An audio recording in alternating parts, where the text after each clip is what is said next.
The Doge that we saw yesterday is not the Doge that's actually been in action. They are closing Social Security offices all over the country. It tells you that they don't have one person who has not yet gotten their We have one.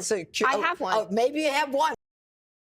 We've got a few clips to look at of liberal Jessica Tarlov as she works to debunk the MAGA nonsense and misinformation pertaining to Elon Musk, especially coming from her Fox News co-host. So be sure to strap in. It's sure to be a good one. Leave us a like if you can. We really appreciate it. Helps out the channel a ton. And let's jump right in. The Doge that we saw yesterday is not the Doge that's actually been in action. So first and foremost, where is Amy Gleason?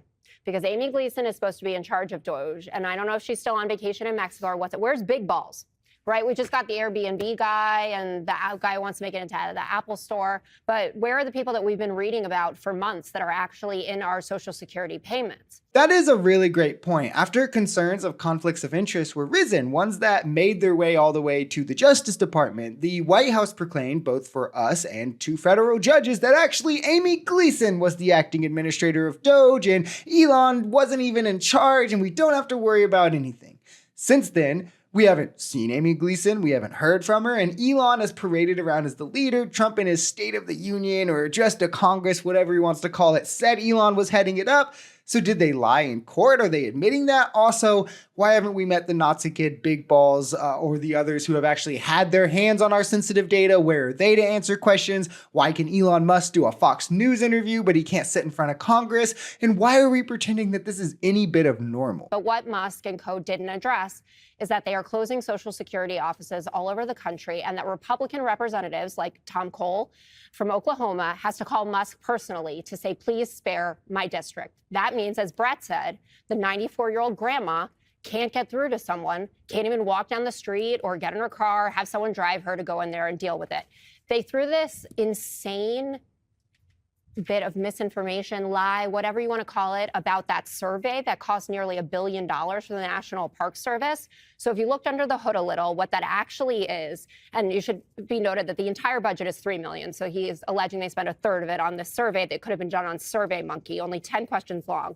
So the Interior Department oversees an in-house consulting group for federal agencies for $130 million.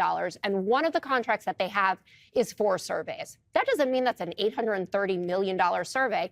That means that somewhere within the government, someone is actually running surveys. This is the government now essentially picking winners and losers for retirement, where these field offices for Social Security are closing. 10% of Social Security staff are being laid off as they're already understaffed. And districts lucky enough to have a Republican Congress member who can personally ask Trump for a favor are the only ones possibly getting spared. Even a lot of those are being left behind. And I don't mean just from this either, but from Trump's whole agenda, from slashing Medicaid to instilling tariffs that'll affect rural voters or the population more than anyone else, all while Elon continues to get away with blatant lies about government spending, ones that don't even pass the basic sniff test at this point, like 1/3 of the budget for the National Park Service going to a survey, literally millions of dollars being spent on a survey. The fact that someone could hear that and not instantly think that it's not true is insane to me. There is tremendous support for this. And you know what I love about Jessica and what the Democrats are saying? I heard a Democrat, I think it was a congresswoman who said, I'm worried that someone's not going to get a Social Security check. What does that tell you? It tells you that they don't have one person who has not yet gotten their Social Security. I have one. Maybe you have one. No, there are more than one. But let me just finish my point.